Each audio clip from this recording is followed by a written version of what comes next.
Azerbaijani lawmaker Sevil Mikayilova is joining us now to further discuss the situation in Azerbaijan. Sevil Mikayilova, thank you for joining us today on ANEWS. We've just been listening to some latest updates and some strong words from the presidential aide Hikmet Hacıyev's, using words like crime against humanity and genocide. Can you first of all update us? What is the current situation in Azerbaijan? First of all, I should say that the situation remains very tense on the front line. Armenia, despite the ceasefire achieved yesterday on humanitarian purposes, Armenia again violated the agreement, and not only agreement, Armenia committed a terror attack on Azerbaijani civilians this night. Azerbaijani civilians, their number now reach 9, were killed during the attack on the second biggest city of Azerbaijan, Ganja.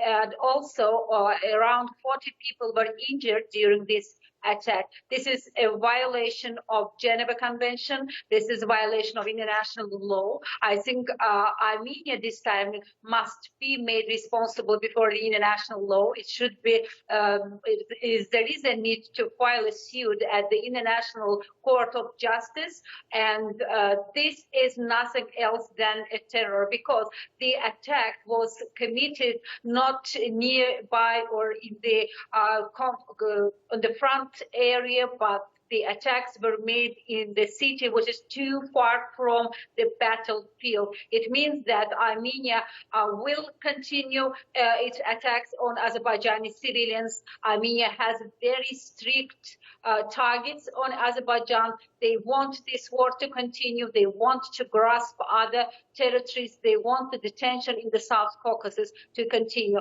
I think taking into account the seriousness of the situation and Armenians' willingness to continue its terror attacks, the international community should condemn, first of all, and take necessary and immediate measures to stop the aggressor.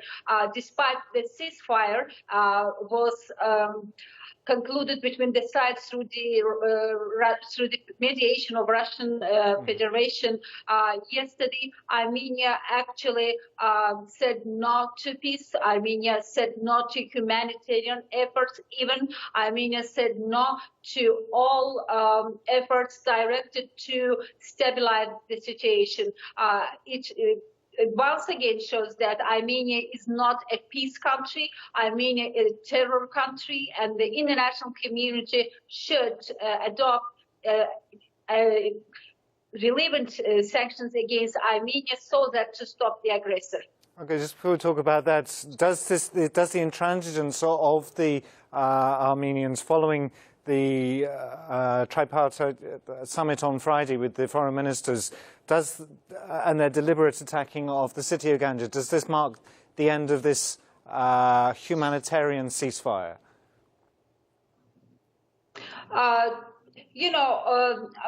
That directly shows that Armenia just makes an agreement in words, and why they were in Moscow and why they were discussing the issue is unclear, because they directly show that for them, there is no agreement. For them, there is no humanitarian law. For them, there is no international law. And also, I want to say that the attacks continued almost 14 days, and Armenia, from the very beginning, attacked the civilians. They targeted the civilian facilities, and they targeted the major pipelines crossing from that regions. And now the question is to Armenia, why to target Mingashevir, why to target Ganja, why to target Yevlakh, why to target Tovuz and other regions? Because they are a host for major pipelines, and they want somehow to pose a threat not only to Azerbaijan and Azerbaijanis, but also to other countries, and particularly the European countries. And the British Petroleum, the major company which operates the pipelines, already made a statement calling Armenia to keep the security guidelines in the area, because the pipeline is under international responsibilities. And also, U.S. Energy Ministry also has voiced its concerns by Armenia's attacks on the major pipelines, which is bringing gas to Europe. It actually undermines the European energy security as well. So you may see that Armenia, which attracts terrorists from all over the world to Nagorno-Karabakh, which is not under control of Azerbaijan for now, but are the Azerbaijani territories, and also which they keep under occupation for 30 years, are used for terror attacks, are used for terror training, and there is really a great threat for the international security, because they are now establishing a new terror source in the South Caucasus. And of course, this is... Of course, this isn't an academic. This isn't an academic situation. There has actually been an attack near the Baku-Tbilisi-Ceyhan pipeline already this week. We've been discussing the issues of energy security, and that raises the question why the international community hasn't yet stood up and totally, very clearly said, this is wrong, you must stop. Why hasn't the international community taken action yet? Unfortunately, we are speaking about the dual standards. If from the very beginning Armenia received a deserved answer from the international community, if its terror attacks, aggression, attacks on civilians, and other illegal activities were given the relevant estimation from the international community, we will not face now this situation. And also this occurs on the eyes of international community when a bomb attack on any building or any area in another country, it is strictly condemned by all the countries and called by its name as terror and labeled as terror. But in Azerbaijan, when over 30 people, around 40 people were killed through Armenian attacks in a terror attack by Armenia, and over 200 people were injured by these attacks, and when numerous buildings, numerous civil facilities were bombed, international community is still silent, and somehow nothing is happening in this region. I think the international community should also stop its dual standards and call the things by their names, and the aggressor must be stopped. In other cases, terror will appear on their own doors, because Armenia is fetching terror, is exporting terror in other countries. And also I should say that it will not remain in this region, and it will spread all over the world. They should be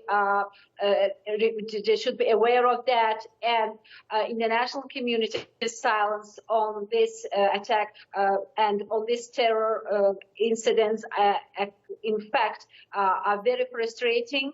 Hopefully, they will at least pressure on Armenia after these attacks. Indeed. So obviously things are changing minute by minute, hour by hour, and it's difficult to look into the future. But following the violation of this ceasefire, which of course on Friday there have been hopes that it would be a first step towards discussing how to move forward. What do you think the future holds? What developments can we expect in the coming days? As you see, Armenia is not a peace country. They are not obeying the international law. They have no respect to international resolutions, and they have no respect to international rule of law. In this case, when after hours of the ceasefire agreement, which they asked for and they wanted somehow, but they continued the military operations, I should say. The battlefield was very hot. Yesterday, they continued shelling, they continued artillery shelling, the bombing throughout the night, and there was no silence in the battlefield. And also, they continued their attacks on civilians, which directly shows that they are willing to continue military operations. They will not stop. They are saying not to peace negotiations. I think in this case, Azerbaijan retains its right to be defended, and Azerbaijani army retaliates the attacks. Azerbaijani army retaliates the bombings and tries to defend the population, and also tries to retaliate the enemy's attacks and their forward coming in the line. I think until the international community joins the processes actively and takes effective steps, the situation will remain tense. Peace or war, this is the choice. But Armenia's choice is war, as we all see. And in this case, I think the Azerbaijani army will continue to retaliate the attacks so that to defend the Azerbaijani people. But what will actually cause them to stop? As we know, there are already several United Nations resolutions saying that Nagorno-Karabakh is part of Azerbaijan, that Armenia doesn't have any rights there.